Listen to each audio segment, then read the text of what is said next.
Some kids were sitting around me and they were asking, well, what do you have to do to get into the trades? And the teacher spoke over my shoulder and said, oh, you just have to work with your hands. And a young man asked, well, do you have to do math? And she said, no. I said, what? Excuse me, I'm sorry, you do. It's lots of math. Lots of math. Yeah, so all of your geometry, your we're actually trigonometry. using that? Oh, Geometry? every day. Really? Mm-hmm. No, every day. Because we're a precision industry. We don't want the walls to fall down on you, right? Good point, good point. Good point, says the journalist, who's terrible at math. Extraordinary people in our community, I would say, are Positively Milwaukee. I'm excited to have you join us. PozCast.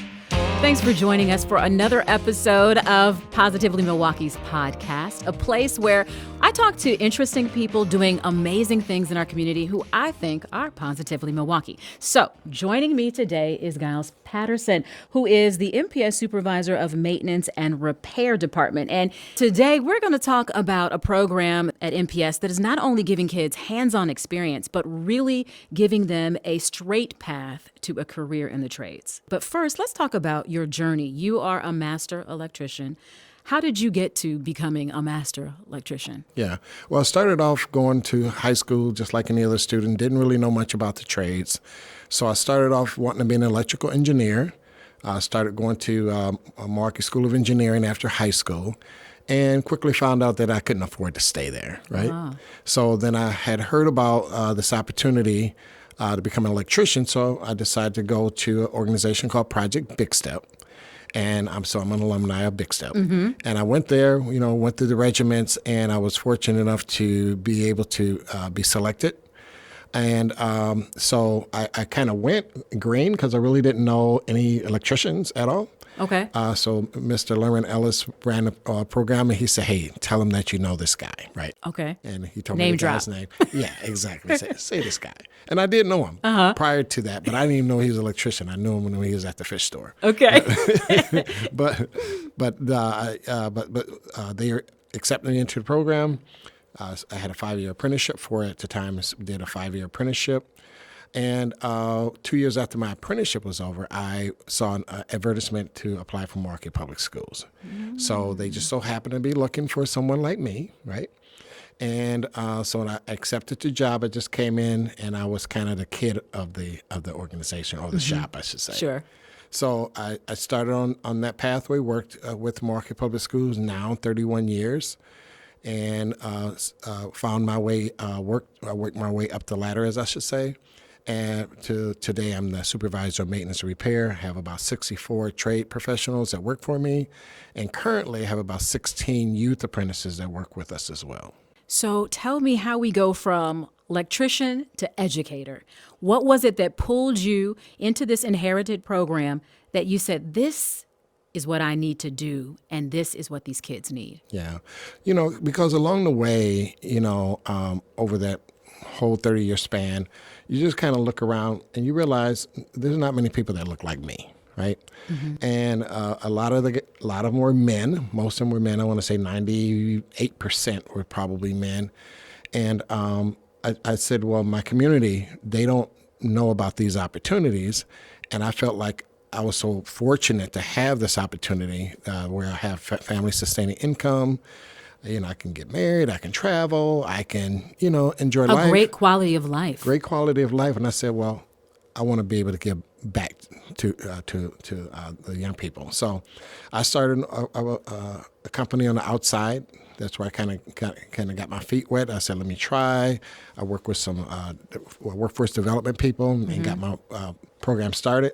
And I was somewhat successful. But as I started getting promotions through MPS, I realized I can take that same skill set and put it in the seat of the chair that I'm sitting in now and probably get some more leverage out of it, which I have. And when you talk about people of color in the trades, I know that a report saw that only not less than 5% make up the union trade here in the state of Wisconsin, 5%. And we know that Milwaukee is made up of at least 31% African Americans. So this really shows that there is a gap.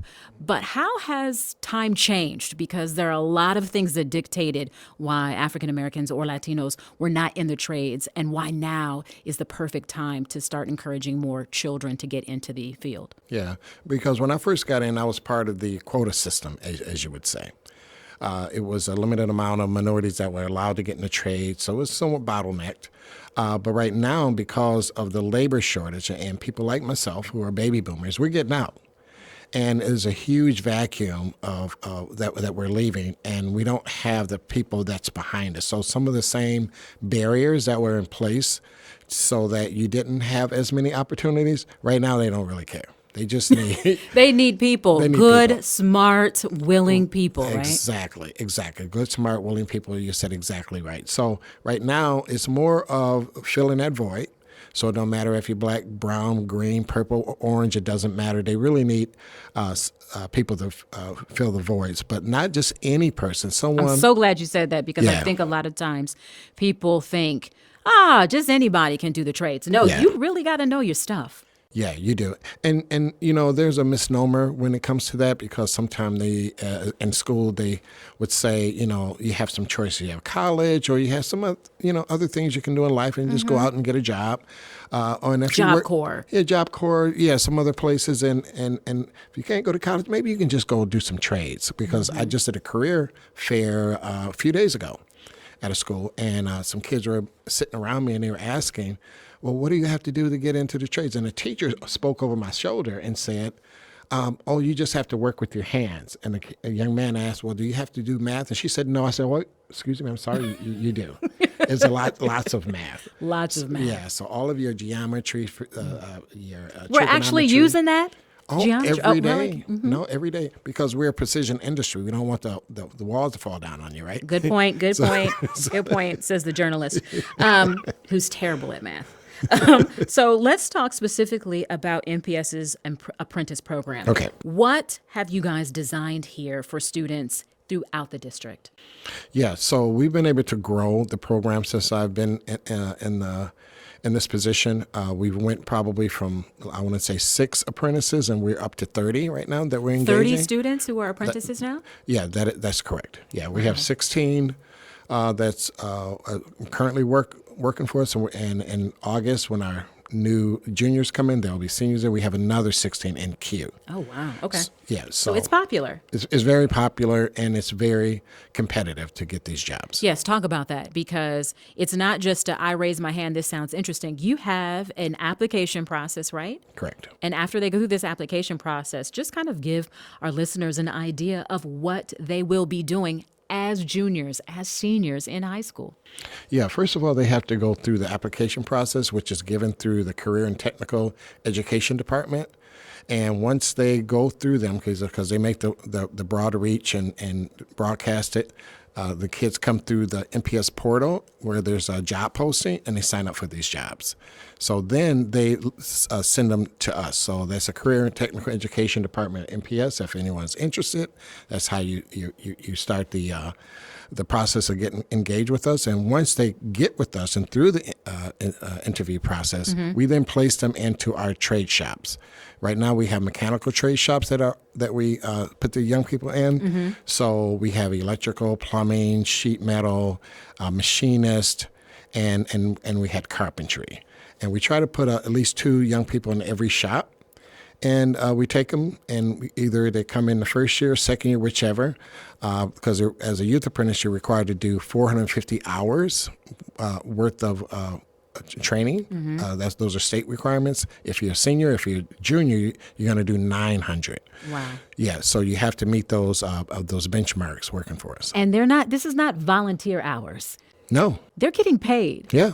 And pretty well. Yeah, they get paid, and they get to go to get educated by the same company. So same company that educate them is the same people that are signing their checks. So they work part-time with us. Juniors work whenever there's a non-school day. Seniors, they work 4 hours a day, either their morning or afternoons, whichever their schedules allow. and they come in, and any non-school day, they're full-time employees. Like the young people are going to graduate, well, the summer they'll work full-time. Right. So they already have placement. Yes. This is not only helping kids, again, find their niche, it's giving them some financial stability, Right. but it's also, I would say, keeping some kids out of trouble in the summertime. Yeah, and I believe that's the reason that we have so many young people that aren't as focused as they need to be, is because they don't have nothing to do. They don't have a hope. They don't have a pathway that was presented to them that they can make a choice of. So I know that we're making a difference because, we provide that opportunity for them to take a glimpse of what it could look like to have a non-traditional career. So when they come in, we allow them to get their hands dirty, if you will, and they get to work with our mentors, who we also call our mentors uncles and sometimes aunts, depending on who they're working for. Okay. Because we have a personal relationship with them. We realize we're asking the young people to come in an adult environment, and the transition can be tough, but we're trying to prepare them for post-high school when it's all adults, and it won't be a culture shock at the time. So we do our little thing with them to make sure we love on them. Yes. To the point where they grow up. And you're saying that this is not just, again, a one-time shot. They have the ability, again, to get to a career. Yes. So, and with that, we already have quite a bit of success. We had over 50 young people come to us and receive their youth apprenticeship completion. And of that 50, there's about 15 that are already in their career, either starting as apprentices. They could be second or third year by now. And each one of those, once they become in their selected discipline, they're going to make over $100,000 a year. So if you look at it in the sense that we got 15, that's a $1.5 million worth of economic impact that we've made for the city of Milwaukee by making sure we give these young people an opportunity to stay focused, have a drive, have a passion for what could be. And we realize that we are solving problems that we're seeing right now by giving our students a productive pathway to a future that they can really help take care of their families. Is there any other school system that you know with a department like yours doing this? Because, it really is inspiring for me to just hear how you are not only guiding these kids to what is possible, but at the same time nurturing them as you're, taking them. I didn't want to use one word, so I was like, wait, you're showing them, again, guiding them to what is possible, but you're not leaving them out there to just fend for themselves. No, we're not. We do realize that this path that we're introducing to them is not linear. We all get there to the same place in sometimes different directions or pathways, if you will. So we make sure that we basically hold their hand through this whole process. We not only do that, but we help educate them because we tutor them. We as simple as how to read a tape measure. They come in that. They're green. A lot of the kids totally are green, right? Yeah, so we teach them from scratch. But then we also know what's required in order to get in the industry, right? So we make sure that their ACT scores are where they need to be, 15 for math, 16 for reading. If it's not, we help them get their scores that they need through an AccuPlacer. So then that's where we step in. We give them the practice test. We administer the test. We connect them to MATC to go down and take the test. So because when they come in, they have to hit these benchmarks. So what's interesting, though, is with these benchmarks, they're the same entry-level requirement as you need for college. College, say you got to come in with a 15 math, 16 reading. That's the same thing the trades need. Wow. Right. So it has the same standards. And at the same time, when these young people come in, we realize that even when we get them into their apprenticeship, our job isn't done yet. We want to make sure that we ensure their success. So we monitor their progress. We get reports from the state as far as, where they are academically. From the contractor, if they're showing up on time, we just have those relationships. And they're like, hey, we got a problem. So the village will come together, from us and the contractors. And we're all trying to still make sure that we can assure the success of that young person. Oh, I also think that's important because after they leave your program, you also then can connect them with contractors so they can work in the real world if they're not already working for MPS. Right. Right. So we have a unique situation at MPS. We have contractors that work for us, right? So we said, well, since we already have this relationship, let's just fortify the relationship by offering them the opportunity to take our apprentices. And, they're working with us, and then they can just take them. They can continue to the pathway onto their full apprenticeship, because either they have to take a 4 or 5 year apprenticeship, depending on which track they take. And then, so when they come back and do it that way, then, we all kind of work together again to ensure the success of that young person. What makes you feel like this is my purpose? What drives you to continue to do this? What drives me to continue to do this is what was given to me, right? I remember men back in the day used to take us on camping trips and so on and so forth, and just other things Mom would try to get us involved in, right? And I remember my sanitation worker came by my house, and that was the guy. He was one of the mentors of our little group. They used to take us out on camping trips, and I had to say, man, thank you. I said, thank you, because what you did for me, it helped me. We didn't have any role models like that, but you guys came in, and you were that for me. And along the way, I have so many examples of where, my father passed when I was 11. I really didn't have a lot of men in my life like that, right? And I had these type of men step up for me. I said, you know what? I have something to give back. And what's really gratifying, Shannon, is that once I get to see them on the other side thriving, driving better cars than I'm driving, buying homes. Hopefully still making good financial decisions. Yeah, and that too, right? As a matter of fact, even with that, we had Secure Futures come into our last orientation, and they gave a beautiful orientation on once they get this type of money, what they should do with it. It was like a 4-day session that they came and brought presenters. So again, we're just trying to cover all the bases, because we understand the need of the young person, that they don't know a lot about what they're signing up for, and it's a lot involved. So we try to cover all the bases best we can. But the most gratifying thing is to see someone else giving something and then giving it back just like we gave it to them. And I want to bring in one of your success stories because I think she exemplifies exactly what you just spoke about. Exactly. So I'm here with Aiza Phillips, who is a journeyman plumber, and you started back in 2017. What drew you to the program?